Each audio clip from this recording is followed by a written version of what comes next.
So for my how-to video, I'm going to show you how to take a picture with the camera in manual mode and what some of the different settings on manual mode means. So you always some of these things are going to differ depending on what kind of camera you have.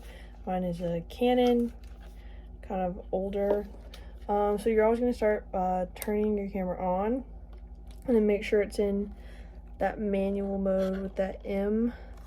And then if you look here, you have your shutter speed, and then you also have your exposure. So shutter speed is how fast your camera is shooting. If you have a very high shutter speed, it's going to be a very dark image. As you can see, there's nothing there.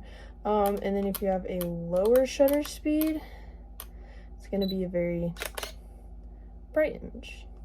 That's a lot of light in. And then on the other side of things, you have your exposure, which if you click this button, it'll switch to exposure, and you can dial that up and down just like we did the shutter speed. But if you have a very high exposure, it's going to be pretty dark. And then if you have a very low exposure,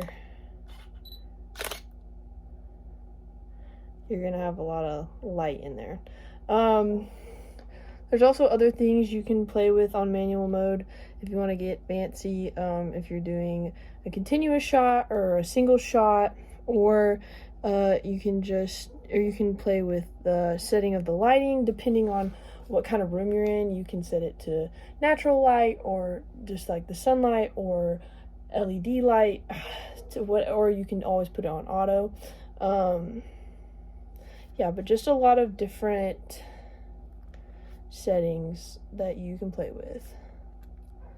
So yeah, that's pretty much the basics, and then you're just gonna point and shoot.